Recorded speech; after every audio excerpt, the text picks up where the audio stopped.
Well, good afternoon, everyone. I just wanted to check, Gwen, can you hear me? Okay, good. All right. Good afternoon, everyone. We have a fantastic lineup for the rental market revamp. Really awesome panelists, but needed to get through some technical housekeeping first and foremost. So, of course, this is a Zoom meeting. Please keep yourself muted at all times.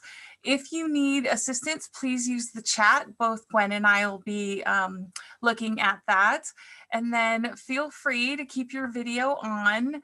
Of course, unless we have too many participants and we might need to save some of the bandwidth. You may want to pin the panelists. I just learned how to do that today, so I'm sure Gwen can walk you through. It just makes it easier for you to see them as they present. And then, of course, use the chat feature to share any questions or relevant content. And then use your smartphone to participate in the live polling. Gwen mentioned earlier that it's a QR code, so you kind of hold up your camera to the screen, and then it'll be, most of it is instant polling. So it'll be some pretty amazing information and feedback from all of the participants today. And then, of course, this session is being recorded and will be made available later. So thank you to our sponsors. Couldn't have held this without them. So thank you very much.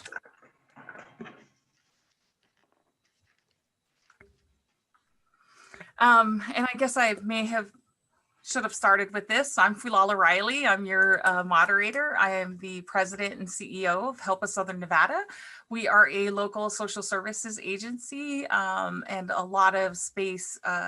We operate in the permanent supportive housing space. And so we're really excited to hear from our panelists because they have tons and tons of information and experience that perhaps we can use here in Nevada.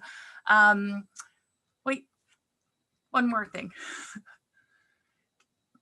Susy Vasquez, we haven't seen her join us, so just a slight lineup change for our speakers. Sorry about that. I'm actually here. Can you not see me? Oh, where are you? There you are. Susy, thank you very much. Okay, so never mind. Susy's here. Oh, there you are. Okay, let's pin Susy so we can see her. All right, very good. All right, and then, I'm sorry, I know. So first question for everyone. Let's get into our QR code. Now that's the box up there in the left. Use your camera function and take this poll.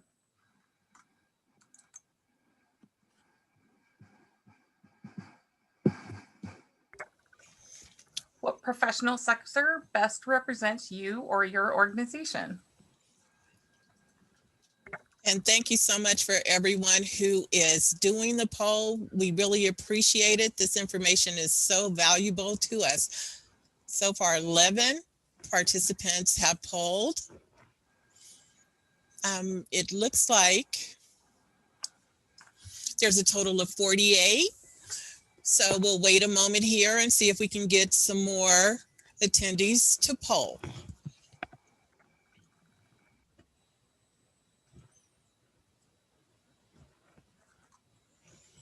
We're up to 22. Thank you so much.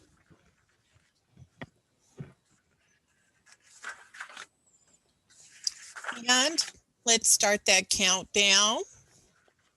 5, 4, 3, 2, 1. Thank you so much. It looks like the majority of our attendees are in the public agency funder section. Thank you so much. Going on to the next polling question.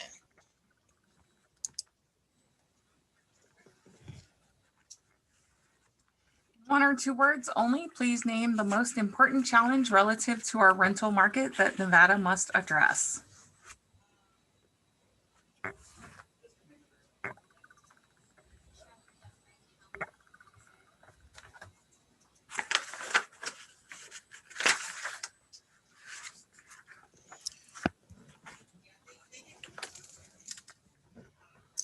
We're up to 10 participants. Thank you so much. We really appreciate you taking the time to do this.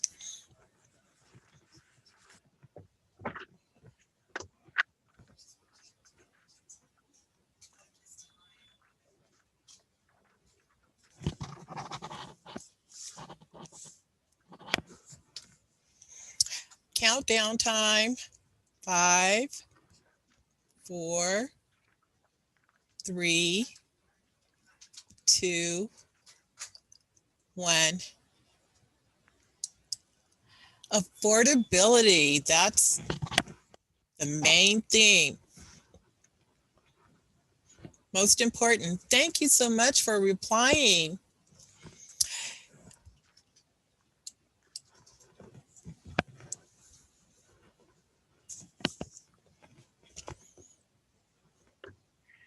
Well, all right. Thank you so much for participating. That was my first voting and participating live. So hopefully you guys enjoyed it and learned something new. So one of the things we know is nearly half of Nevada households are renters. And so this group of panelists have amazing opportunities to share with us some information. Our first guest speaker is going to be Susy Vasquez. She's the executive director of Nevada State Apartment Association. Susy began her career in property management in 1999 as a leasing agent and moved on to assistant and property manager by 2001. Spreading her wings, Susy ventured into community association management and military housing. It was at Nellis Air Force Base where Susy truly developed a passion for the industry, serving those who serve us. Wow, what a privilege. After demolishing 900 plus homes and building 800 plus homes at Nellis, Susy followed her mentor back to multifamily. With their eye on bringing a whole new dimension to the industry, Susy set out by helping with rehabs and luxury lease up after luxury lease up. Continuing to expand her horizons, she dipped her toes into NVSAA pool of fun and was hooked. When the opportunity presented itself to take the NVSAA to another level, she jumped in with both feet. As the executive director, growing membership, legislative focus, and most importantly, value is her primary goal. In her spare time, Susy enjoys hiking, camping, and fantasy football. Ladies and gentlemen, Susy Vasquez. Thank you so much, Fuilala. That was awesome. Good afternoon, everybody. Nevada State Apartment Association is going to be presenting, actually, I'm going to be providing data on the rental market for Las Vegas Valley and the surrounding area, as well as Reno Sparks. Nevada State Apartment Association represents 60% of apartment units in the state of Nevada. We focus on providing continuing education opportunities and advocate on behalf of the rental housing industry. Current market data provided by CoStar, a leader in the real estate analytics forum, shows local apartment rents in Nevada surpassing their pre-pandemic peak, seemingly at odds with the economic downturn in our state. I will start by providing the market data for Las Vegas and the surrounding area.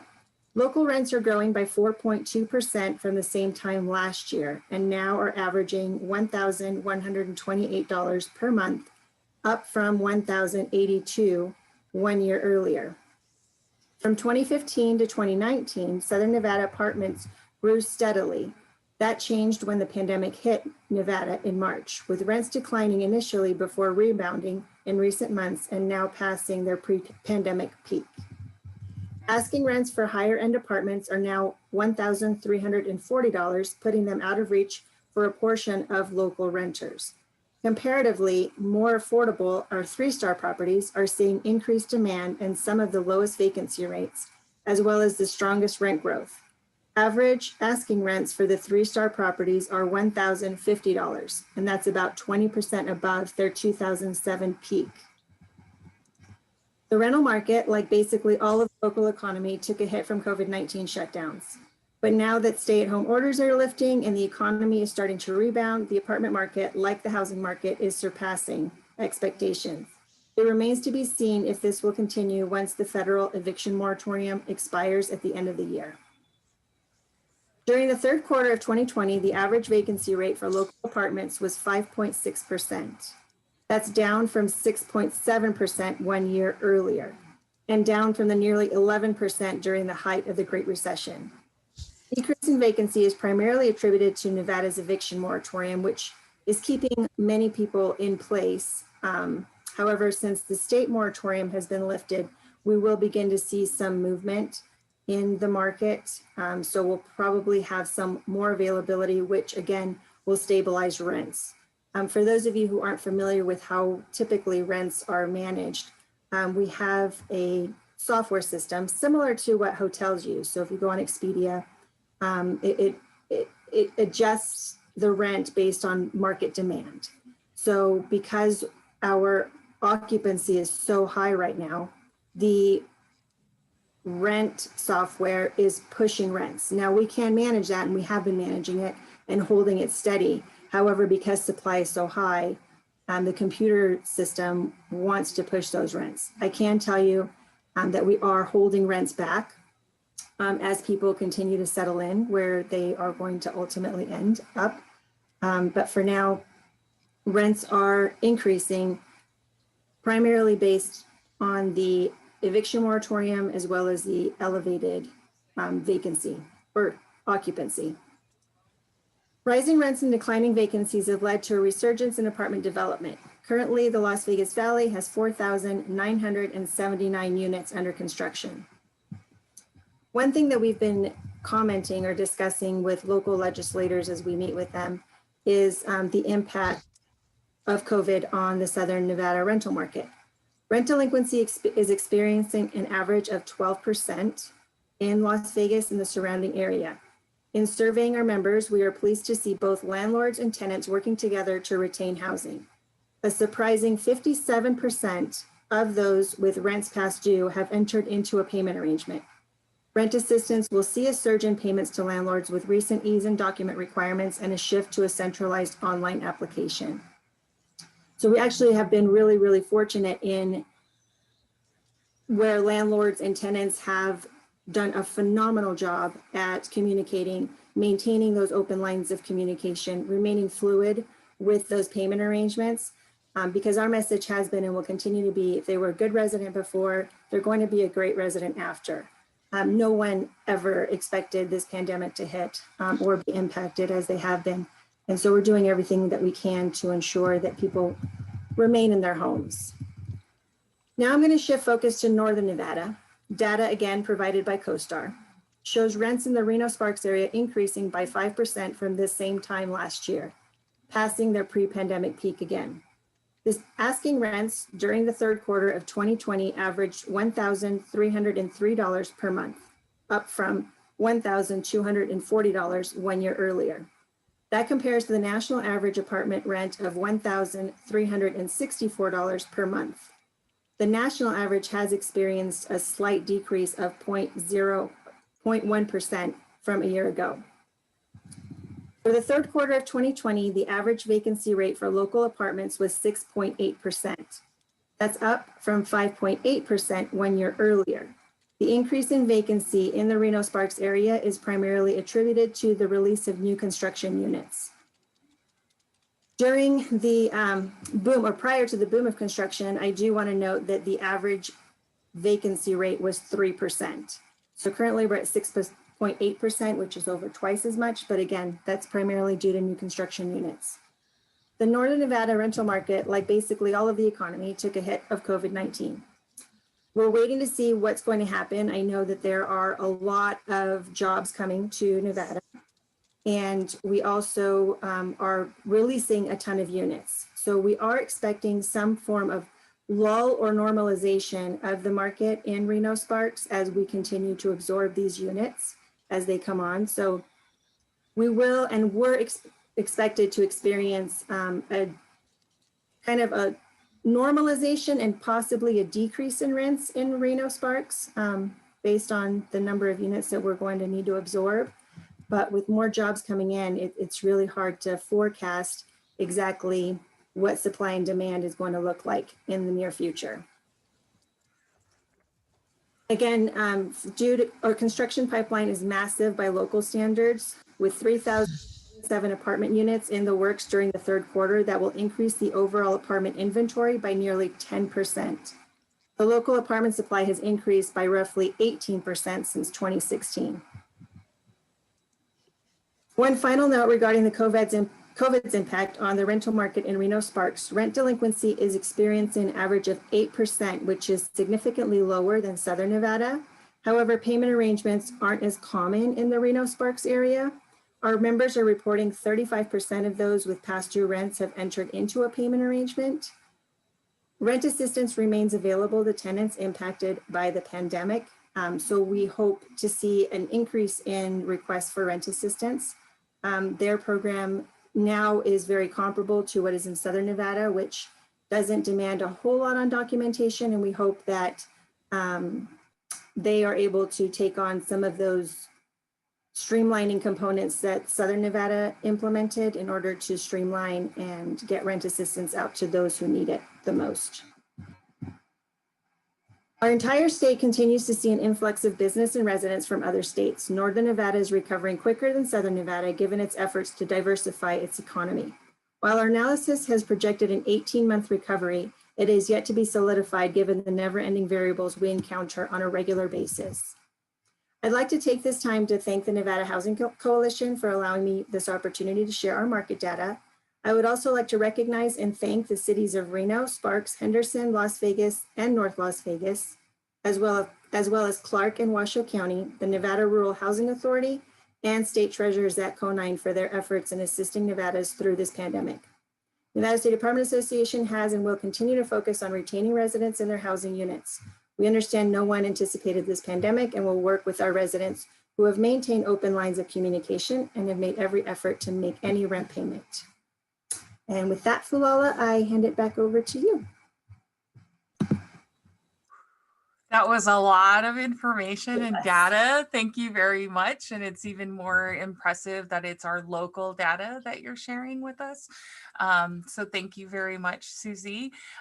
For the participants, I'm actually going to let each of the panelists present, and then we'll open up the any questions at the end. I don't think I mentioned that earlier. So our next presenter is Jarryd Davis. He's the government relations and public affairs manager at Zillow. Jarryd is Zillow's where he oversees relationships with government, community, and public sector partners in 4 Western US states. Prior to joining Zillow, he led Uber's public affairs efforts in Southern California and has a long history of representing emerging technologies before regulators, policymakers, and community stakeholders. Jarryd received a BA in political science from the George Washington University and is a resident of San Francisco. Thank you for joining us, Jarryd. Good afternoon, Fuilala. Thanks for having me, and thanks to the coalition for putting together this panel and this discussion. Thanks everyone. As Fuilala mentioned, my name is Jarryd Davis. I manage government relations and public affairs for Zillow in the state of Nevada. I'm really honored to be here today to speak a little bit about some of the technologies and product innovation that Zillow is preparing to bring to market, specific to the rentals marketplace. And I also wanted to just share a little bit of data as well around some of the trends and whatnot that Zillow is following and seeing currently in the rentals market. So big picture, I'll talk about 3 things today. First is really just what a pivotal time we're in right now with this pandemic. And some of the data that we are seeing, again, from a national perspective, as well as locally in the rentals market. Secondly, speak around Zillow's evolution as a business and the changes that business has recently undergone. And three, give everyone on the line just a little bit of peek behind the curtain to some of the products and technologies that Zillow is working on as we speak to help create more equitable pathways to housing. So first and foremost, jumping in, and this will be really building off of and echoing a lot of what Susy just shared with everyone around some of the data we're seeing in the rental marketplace. I'll start big at the national picture and then zoom right into the state for what we're seeing. And really, it's quite an interesting picture right now in the rental market across the United States. We are seeing somewhat of a mixed bag in that there are certain metropolitan areas and large cities that have been historically very tight markets with not a lot of affordable options. Places like San Francisco and New York City that you are seeing, our data is actually showing considerable drop in rental pricing and average pricing in available inventory on the market that traditionally has not been there. But the jury's still out really on the long-term effect of this, how permanent this might be. For Nevada and for Las Vegas specifically, this drop is not happening. As what Susy just mentioned, what initially took place was a drop in rental prices right after March, right after the pandemic really took hold in the country, which again was not unique to Las Vegas. This was really true from almost all markets across the country. But very quickly thereafter, within a few months, you really started to see the prices rebound to where they're now at pre-pandemic levels. This certainly has a lot of interesting ramifications for really any market when you're looking at that, given the backdrop of the pandemic. But I think it's particularly impactful when you look at a state like Nevada. Number one, we know that the makeup of the workforce in Nevada, in the Las Vegas metropolitan region in particular, has disproportionately a high number of workers in retail, in the restaurant industry, in tourism, and in hospitality fields, all of which are jobs and sectors that we know have been tremendously impacted by the pandemic and the impact of it. This is something that the Las Vegas region is really starting to see, and as Susy mentioned, an 18-month turnaround, projected turnaround. This is something that I think we're not out of the woods yet, and it's not unique to Las Vegas, but really a lot of communities across the country is how do they navigate out of the impact economically felt by this pandemic. I think another point that is really interesting, and it actually speaks to the poll in the word cloud right before we kicked off this session, which is really the concerns around affordability. Las Vegas and the broader state of Nevada was struggling with affordability concerns before COVID, right? Before the pandemic took hold. And this is something that jury's still out again on how that will impact the already rising affordability concerns. We know from Zillow research and data that when an individual starts to spend roughly more than 32% of their personal income toward their housing, mortgage, rent, etc., when that tips over 32% on a personal level at scale, that really starts to create a very correlated relationship with the region's homelessness population. Right now in Las Vegas, according to our data, the average individual is spending roughly 28% of their income toward housing, so really starting to inch up toward that 32% threshold. And this again was before the pandemic. So really interesting data when you overlay what's happening with COVID and the pandemic on top of the region's rising affordability concerns and the region's rising homeless population. And what does that look like when we come out of this on the other side? A second big point that I really wanted to share with folks on the line is really just some history about Zillow and the evolution and change to our business. I think most folks on the line know about the Zillow name and the Zillow brand, but really within the last couple of years, the business has evolved and changed direction in a number of key ways. So I'll rewind and give everyone kind of a quick origination story of how Zillow got started. We are about to celebrate our 15th year as a business next year, actually, early next year. We've grown in that time to become the largest online real estate and rental marketplace in the country. But really, this all began because way back at the end of 2004, early 2005, the two co-founders of Zillow were both looking for homes for their respective families in the Seattle metropolitan area. And really, as they got into that process, they realized what a overwhelming, kind of burdensome, opaque process it was. And a light bulb went off. And really the idea was, hey, we should be able to take lots of publicly available data about homes, about communities, about neighborhoods, about property values, about previous ownership, tax, you name it, and aggregate it in one spot so it can add a value to empower the consumer. And really that's been the origination and the genesis of Zillow as a company for the last 15 years. How can we use data and the power of technology to turn on the lights for consumers when it comes to finding housing, which, as everyone on this line knows, finding housing in this country is a lot harder than it probably should be.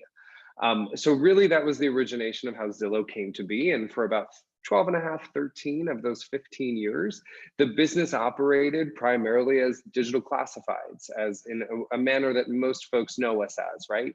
A search and find feature that would help connect individuals who were looking for housing or with professionals who could help them secure that housing. About 2.5 years ago, the business took a change, and we really pivoted to a new way of providing value and information to consumers, and created new sorts of ways to help that consumer by moving directly into the transaction. So that looks like a variety of different ways. Folks can sell their home to Zillow. We have a mortgage division originating loans. We have a closing service. But for the purpose of this call, and I think we're really the most exciting area of some of our evolution as a business and where our resources are being diverted, is around the rentals marketplace and our rental platform, which for us looks like creating an entire new platform, Zillow Rental Manager, using rental leasing, rental applications, enabling payments via the technology from tenant to landlord. So really, again, moving into this transaction and not just showing consumers or renters places that they can live, but actually helping them move from beyond that screen into that unit. So why did we make this pivot as a business? A big portion of it was truly around data, and not necessarily housing data and consumer data, but really better understanding the data and feedback we received from consumers and customers of ours, which again fall into two key buckets for us when we're in the rentals marketplace: customers who are renters and customers who are landlords. So examining that renter database or profile first, we just heard consistent feedback from renters that securing a unit was arduous, it was confusing, and probably worst of all, there was no uniform process, right? There is no uniform way to rent a unit across the country, or even sometimes within a particular metropolitan region. We also heard consistent feedback from landlords on the other side of the equation that they were overwhelmed, and they frankly maybe didn't even know all of the ins and outs of how to actually properly or easily rent to a tenant. And they consistently raised the desire for a more streamlined, consistent way to secure tenants and to rent to those tenants. So really from that, and again, in keeping with this idea that Zillow as a company has been rooted in how we can inform consumers, a whole new product development took off. And it's our rentals platform with Zillow Rental Manager. And really some of the exciting things that this does for both the renter population and the landlord population is to help provide transparency and to help provide a more streamlined, consistent way of doing business. So for example, and some of the interesting things that I think that the product highlights and some of the really impactful ways that it can help the renter population is around our application fee. Using ZRM, an individual can now apply, paying a one-time application fee, using that one-time application, but selecting a variety of different properties that are listed on Zillow's sites. So again, that renter or that family can apply one time and be able to apply that fee across multiple different properties that are listed on Zillow. This has a huge material impact when we're looking at the profile of folks who are renting. We know from our research, from our consumer trends, from the data that we work with, that the average renter will have to apply 2 to 3 times before they secure a unit.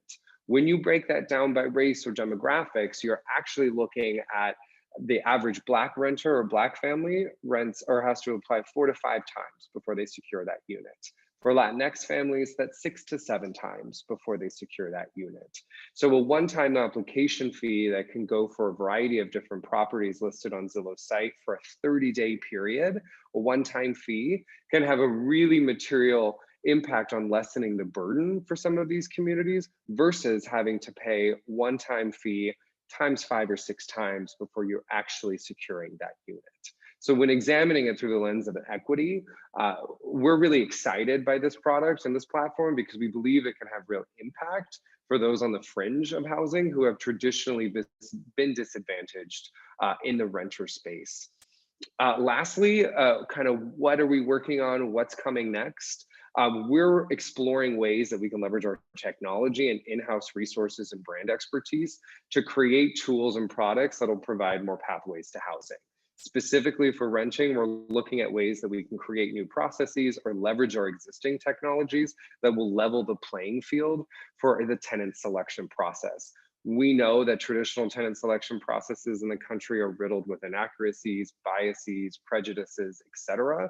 So how can we help create products that will lessen those barriers that already exist? So this is examining things like ways that Zillow can potentially support and bolster a tenant by providing expertise or providing certification to that landlord on behalf of that tenant if they meet certain certifications. Again, these products and ideas are evolving, but it's really meant to demonstrate our commitment to this space.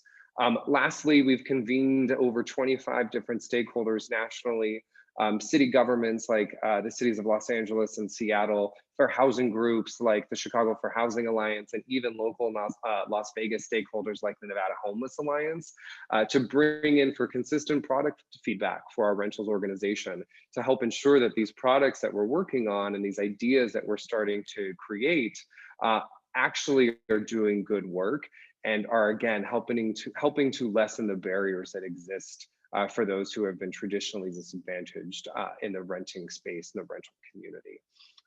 I'll wrap things up by saying this is a really exciting time for us at Zillow. We're really looking to 2021 as a year that we can help leverage our technology and brand expertise to really move into doing some of this impactful work and helping provide more equitable pathways to housing, and really thank the Nevada Housing Coalition and stakeholders like yourselves for being available and continuing to provide feedback to us in the private sector. So Fuilala, with that, I will turn it back over to you, and thanks again for having me on here this afternoon. Thank you, Jarryd. That was a lot of great information. I am going to introduce next Mike Shore. He's the president and CEO at Home Inc. and co-founder of Padmission LLC. Mike Shore is out of Phoenix, Arizona, and Home Inc. partners with nonprofit and public agencies to operate permanent supportive housing and rapid rehousing programs to stably house over 3,500 formerly homeless households throughout Maricopa County. Michael served as director of operations for the 100,000 Homes campaign, a sector building movement that helped transform the nation's response to chronic homelessness from 2012 to 2014. He continues his involvement at the national level through speaking and consulting engagements and in the deployment of his new technology product, Padmission, a web-based housing search platform custom built for COCs and homeless services organizations to manage landlord engagement and housing search assistance efforts in the communities. Mike, we can't wait to hear from you. Thank you so much.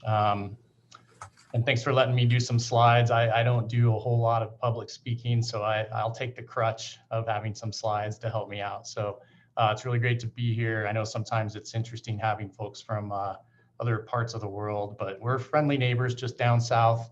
And I think our markets in Phoenix and Reno and Vegas are fairly similar in the rental market. I was looking at the HUD fair market rents for our 3 regions, and we're at 1,032 for a 1-bedroom compared to 937 and 964. So I think there's some similarities there. You can go ahead and advance unless I have access to these. That looks like you're gonna do, okay, I'll call it out. So just real quick, I'm a lifer. I've been doing this for 26 years, and my mom, brings some humor here, was a public housing authority director. And so when I was a kid, I spent my afternoons talking to housing specialists about rent calcs and HQS and rent reasonableness and stuff. So this is in the blood.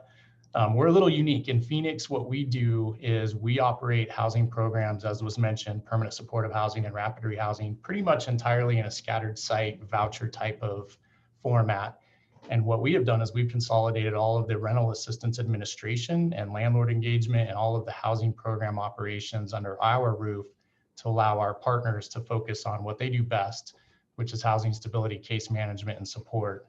I'll talk a little bit about Padmission at the end, but I'm going to focus a little bit about in this discussion about what we do to engage our landlords to participate in our housing programs in our market and some of the things that are emerging for us around financial incentives and others. So let's go ahead and go to the next slide. And these slides will be made available. So this is, again, just to give you a sense of our scale. We have about 3,400 households that we provide that assistance to. We send out about $3 million monthly to about 750 landlords in the Phoenix metro area. And that requires that we move a lot of people in. So you can barely see, we moved 157 households out of homelessness last month, and we're on track to probably reach that or really close to it in October. As most of you guys know, we can advance to the next slide. A lot of that came as a result of the CARES Act. So we have investments through the Emergency Solutions Grants Program for a lot of rapid rehousing in our community through Phoenix and Maricopa County. We're looking at trying to house about 1,200 households out of shelters and out of streets and out of encampments, using rapid rehousing as a big tool to do that. And so that requires us to really look at how we engage landlords a little bit differently. And so we look at landlord engagement kind of in these different buckets. There's, of course, the recruitment, which is all about relationship building and marketing our housing programs to landlords, but also, as I said, incenting them to accept our housing programs. We need to work with them to reduce some of the barriers that our participants typically have around income requirements, criminal backgrounds, eviction histories, and some of the like. And so I love what Jarryd and Zillow are looking at. I think there's just so much opportunity to continue to remove some of those barriers from the process, especially for those folks who are experiencing homelessness, and especially, individuals of color. A lot of the support that we do around high quality program administration, making timely payments, not taking long to do inspections, that type of thing, and the customer service that we deliver is important around landlord retention, of course. And then risk mitigation. So we're spending a decent amount of energy around move out inspections and documenting damages and vacancy loss and reimbursing our landlord partners for that. You can go ahead and advance to the next slide for me. So one of the things that's interesting is HUD has sent out to the field, the homeless services field in May, some guidance that suggests that it is time for our sector to really approach the job of landlord engagement at a systems level.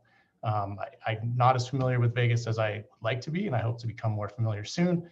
But in my community, if HomeEat did not exist, and what we see in most communities across this country, is that we have multiple homeless services organizations that have funding from the COC or ESG or perhaps Medicaid or Housing Trust Fund dollars that are operating voucher type programs alongside one another.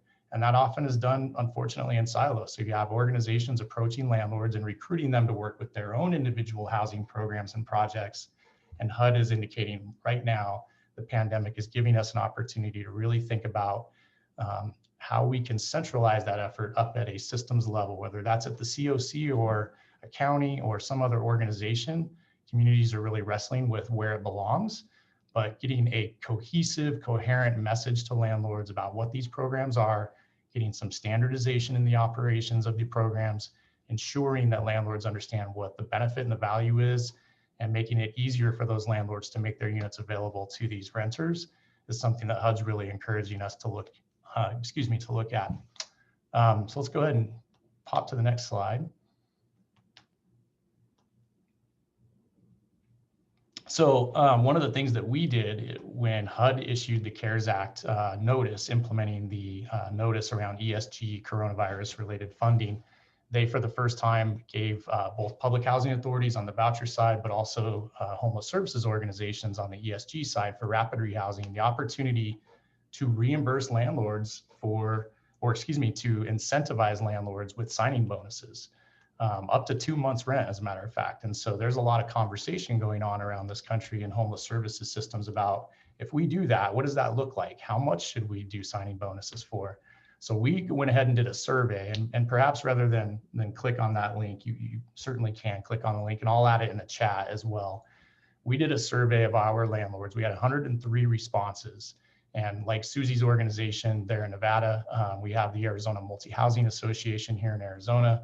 And we worked with them to make sure that it got out in front of their members, as well as the landlords that we work with every day in our housing program operations. And they sounded off pretty loud and clear that rapid rehousing has not been their favorite intervention up to this point. They really enjoy the permanent supportive housing voucher and the housing choice voucher, and perhaps even HUD-VASH, but a more temporary short-term rental assistance program, even if targeted well, needs some support. And so they were able to tell us that 1.5 times the monthly rent would be their preferred signing bonus in order to entice them to open their doors to our rapid rehousing program participants. We've also talked about the risk mitigation and the fact that they're eligible for substantial funds, if necessary, at the end of a tenancy.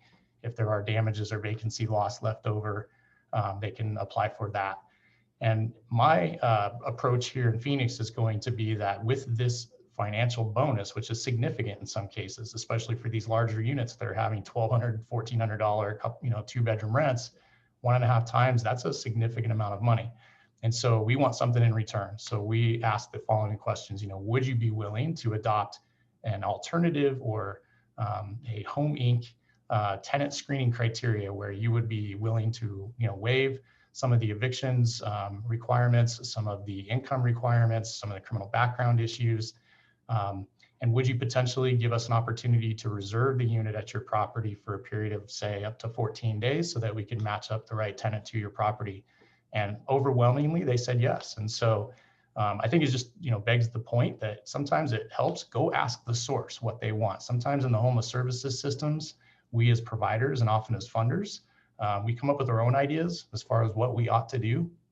And I think it just makes a lot of sense to, ask the people who you are serving. So I will again chat that link into the box, and you guys can click on it. It's interactive. You can see the questions that we asked and the responses that we got. Gwen, if you can go to the next slide. Let's skip this one and talk about Padmission a little bit. So Padmission is the product that we use. So as I said, having to move 150 plus people into housing every month in order to utilize all of our funding in our community, we need to have lots of relationships with lots of landlords, and that housing search process needs to be as easy as possible.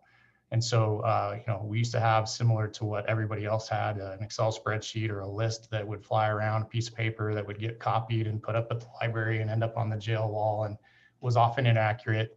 And so we decided to engage a software developer to assist us in developing out a web-based housing search platform that was built for us. And so really what it has become is kind of our hub of elevating that centralized landlord engagement effort. And it is the information sharing hub in the middle. So it tends to automate a lot of the business processes, related to engaging the landlords, determining which of our housing program interventions they are agreeable to accept at our housing in the community, and then facilitating the case managers and the housing program participants themselves in searching and getting connected and getting leased up at those properties. So if you go to my final slide, I think here, I'll wrap up and just kind of tell you that, some of the key features of that are that, it started out really around just housing search, but it's starting to really start to have some of the housing program operation features to it. So we are tracking the participants that are in our housing programs, which housing program they are in, whether it's permanent supportive housing, SSVF, HUD-VASH, rapid rehousing, et cetera, which agencies they're connected to, the size of their voucher. And then as they move through the process and get housed, we're able to track, what is the housing search time looking like across these various interventions? So where do we need to see improvement, either by agency or by intervention? And then of course, on the demand side, being able to understand what are the landlords that we have in this community that are working with us by city, size, property type, and the programs that they accept. And then we're starting to give some opportunities to users of this software in other parts of the country, the opportunity to track some of their housing program operations like inspections, unit reservations, the signing bonuses that I just mentioned, some of the housing program documentation. And so it's a work in progress. It's been out for about 1.5 years, since March of 2019. And we've done a pretty good job of recruiting some big COCs across the country in Fort Worth, Texas, and Bakersfield. We have some folks coming on in Philadelphia soon. So it's exciting. It's been a game changer for us. And you can go to the next slide. I think this is just my contact information. So yeah, so I'll pause for a minute and I'll start to chat in some of these links so that you guys have them, and we'll look forward to questions at the end. So thank you very much.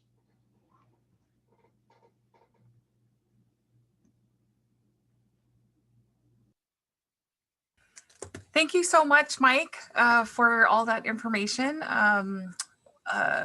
I think a lot of us have a lot of things to think about with our first 3 panelists, but we're not done. We have Hannah Hill. She's the Director of Partnerships and Member Experience at PadSplit.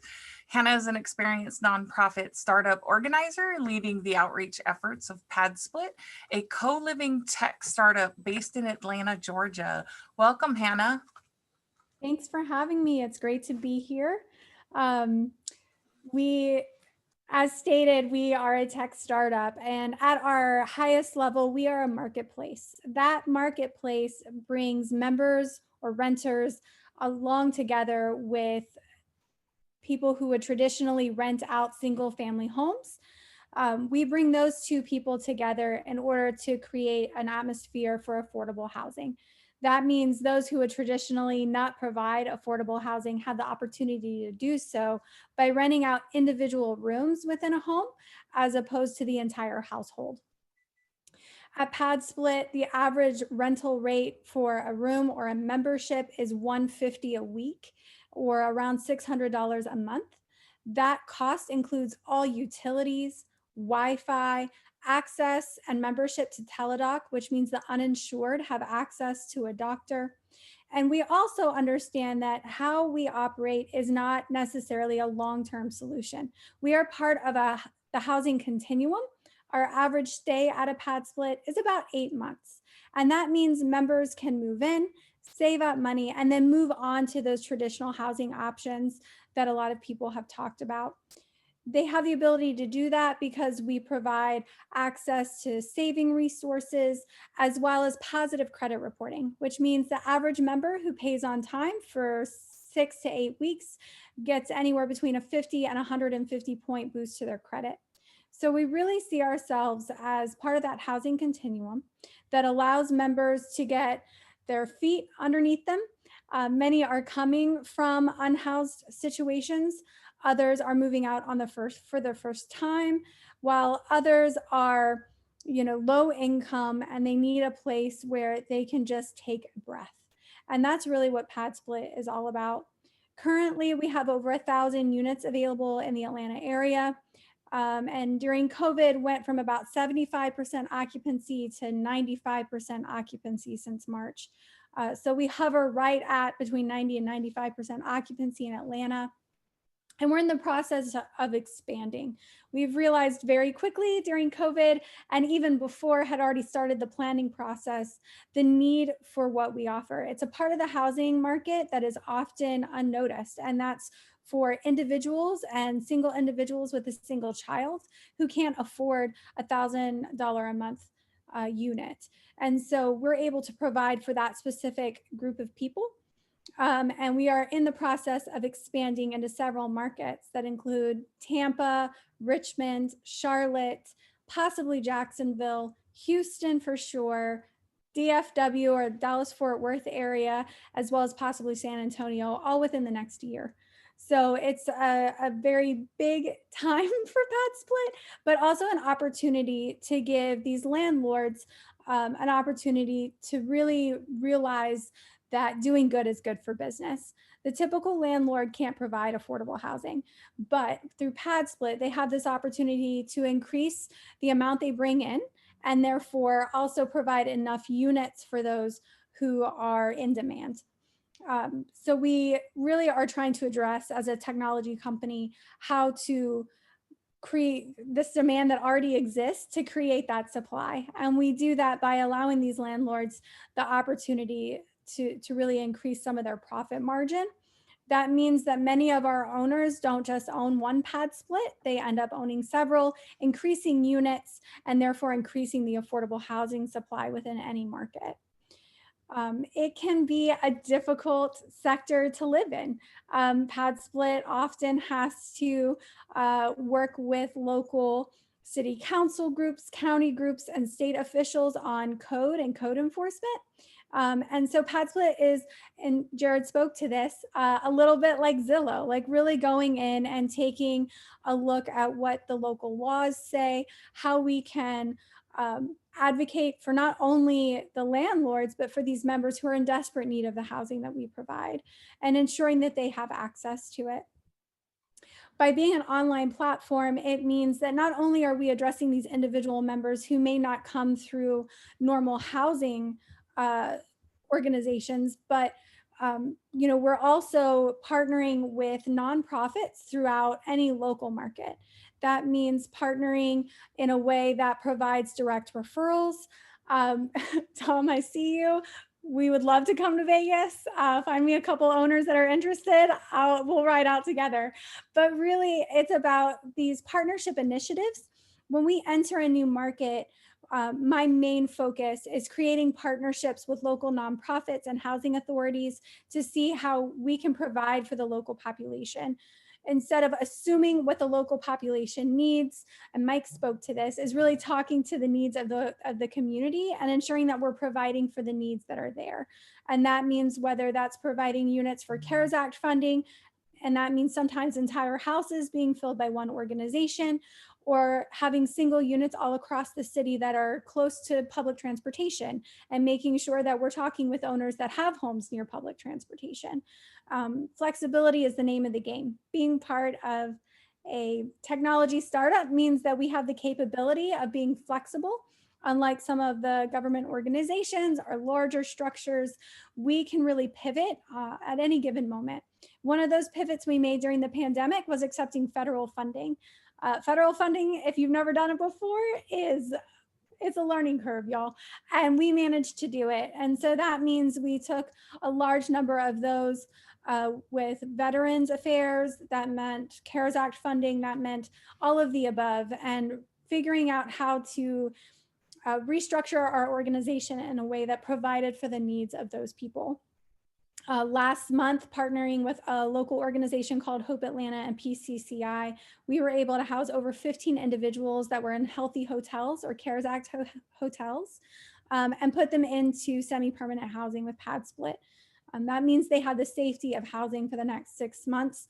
And we're working with getting them linked to our partner organizations like First Step Staffing and other organizations that can help them get employed and allow them to either be long-term members of PadSplit, which is always welcome, or help them graduate out into more permanent housing with traditional apartments or homes.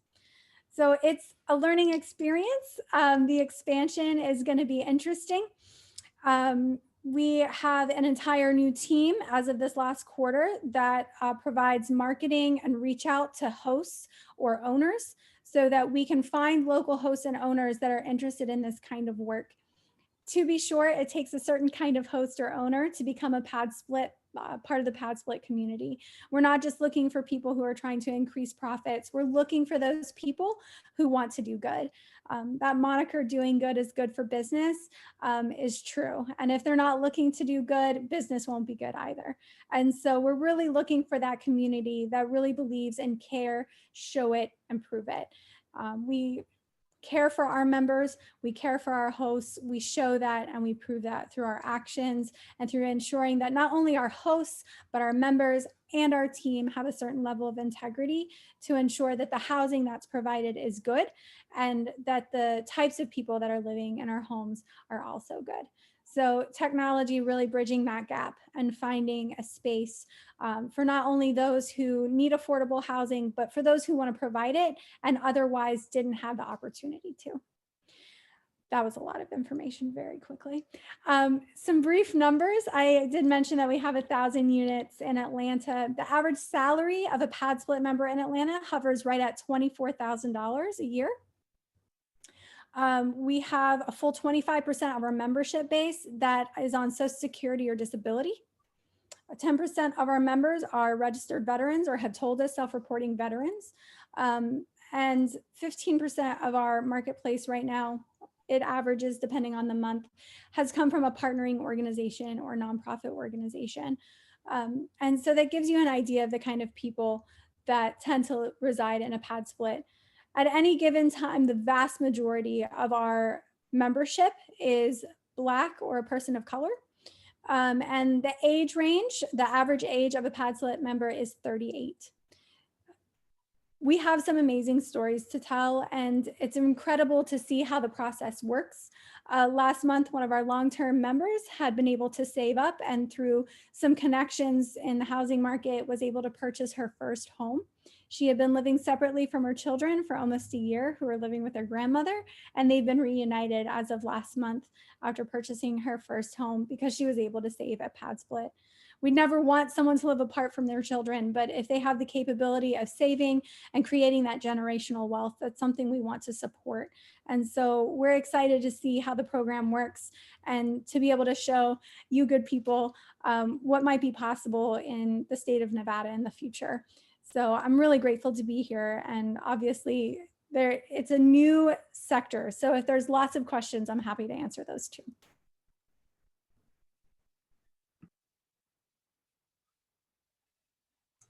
Sorry, I was testing your lip reading abilities. So thank you so much, Hannah. We actually got some questions beyond Tom that said bring pad split. We do have some questions for folks on the panel. The first one that I see that hasn't been answered is actually from Hillary. How do you find landlords for pad split, and does pad split inspect the units prior to listing? Very cool. So Hillary, I touched on it briefly as far as marketing towards hosts and owners. We do have an entire team now that is focused on finding, researching, and finding hosts in any new market center. Those reach outs are done anything from LinkedIn to friends of friends who have been referred. So it's a process. As far as inspecting the listings, pre-COVID, we were in each home and we would do all of those inspections. In a COVID world now, we do those remotely by camera. A host must walk around the house, checking off the list, etc. And for those who are placing members that require federal inspections, so far, we've only had those in Atlanta. We do allow those, and we do ensure that those happen to meet those federal funding requirements. In a new area, we will probably be doing those somewhat remotely as well, going with you by phone so that you understand how to gain access to the home and answer any questions you have along the way in an inspection. So I'm inviting any of our participants to go ahead and post your questions in the chat box. But I would like to point out that all our panelists actually added either the links to some of the questions you had, like particularly Jarryd also had somebody requested some of the research that was done linking homelessness to rents. Susy also provided a link, and then of course Mike helped us out with his presentation as well as his contact info, and then I actually had something to share with you. So we actually have some poll questions that we want all the participants to take advantage of. So I will I believe we have a few minutes, but so if you want to post your questions, but we'd also like to make sure that we leave time for the poll questions at the end. Oh, one new, sorry. And then while I have you, Hannah, would you share how many units an owner needs to have for you to open up a market? I remember you explaining what it would take to bring you to Nevada. So keep in mind, as opposed to regular traditional apartments, we number units as bedrooms. So you would need anywhere between 12 and 15 units or 3 to 5 houses in order for us to enter a new market. So if you had 3 houses with 4 bedrooms apiece, that would be enough for us to start contemplating entering that market, especially if they could all open at the same time. One of the things that we found in partnerships is that when we partner with a new organization, the last thing they want to do is refer some people to PadSplit and have to refer others out. So if they have a backlog, being able to house them all at the same time is necessary in order to bring them on as a partner. And that allows us an easier time entering the market and not spending those dollars on traditional marketing. So 12 to 15 bedrooms or 3 to 4 houses is usually what will do the trick. Okay, here's a question from Becky. I'm assuming to all of the panelists, if you'd like to take a stab at this, any suggestions on ideas how we can advocate for more PSH here in Nevada?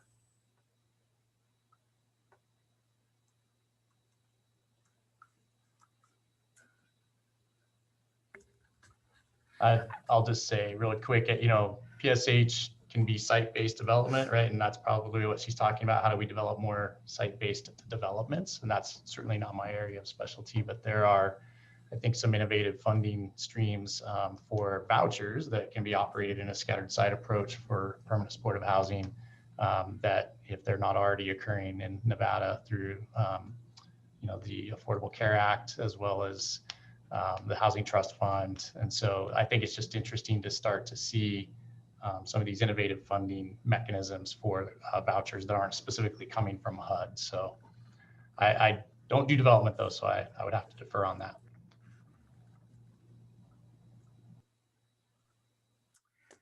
I'm gonna say that that's probably a good answer for right now, based on our expertise on the panel. We do have a couple of questions on, is PadSplit eligible for HUD VASH? That's a great question. So we actually just attended a seminar this week on HUD VASH, and unfortunately, we're not a good fit for that program. Because it's a co-living model, overnight guests always need to pass a background check. And because of that, we don't meet the HUD VASH requirements that requires that overnight guests be allowed for up to 30 days. That's a major issue and a safety concern for us, and it's not something we're willing to budge on quite yet. We don't do any roommate matching.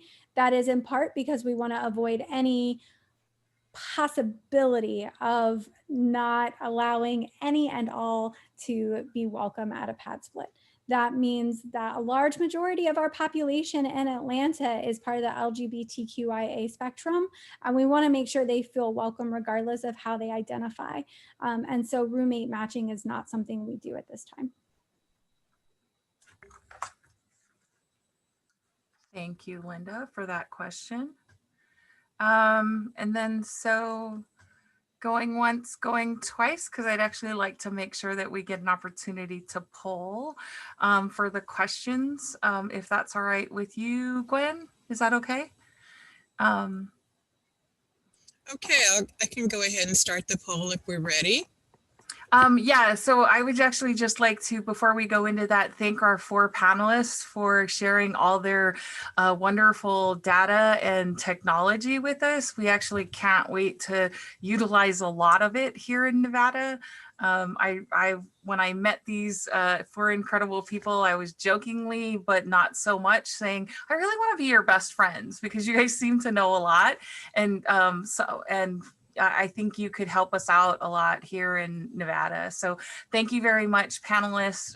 It was amazing to hear your information. And so for the participants, please let's take the poll.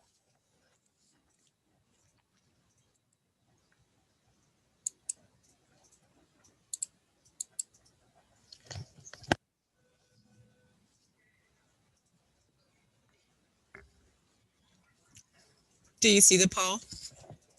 I do, thank you. Go ahead and take your cameras, get the QR. I see 1 participant.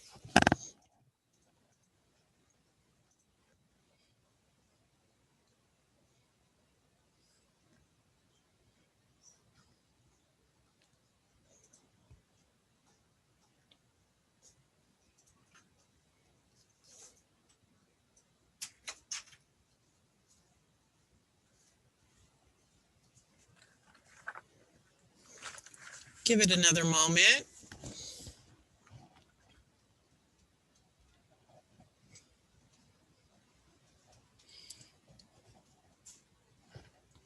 I'd like to thank the 9 who have taken the poll and counting down. 5, 4, 3, 2, 1. Going on to the next question.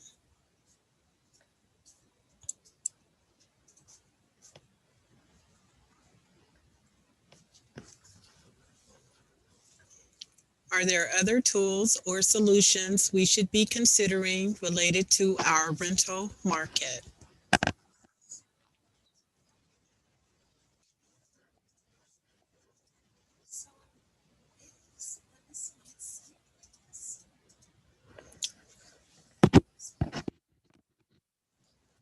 So far, we have 2. We really appreciate you taking the poll. This information is very valuable to us.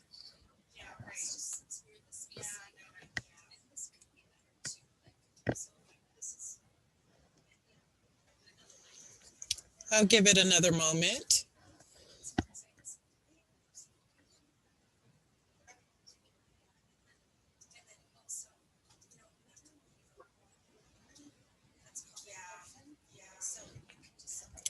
Starting the countdown.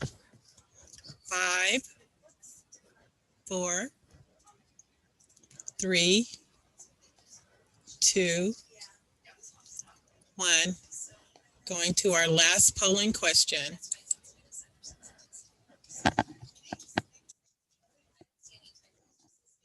How would you rate this breakout session?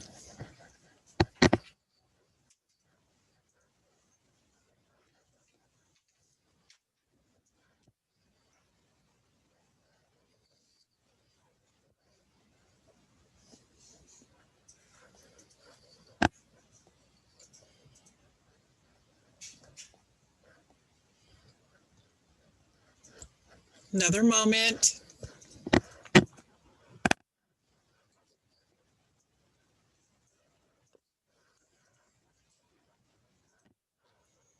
Starting the countdown.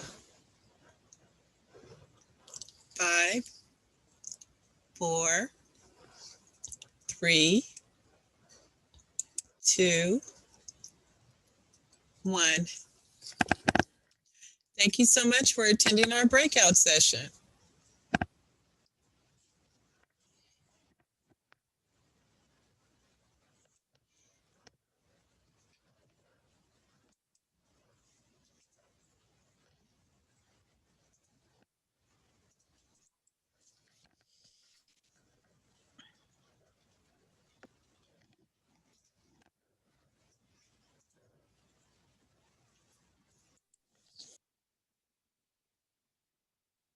Are you guys all finished, Gwen?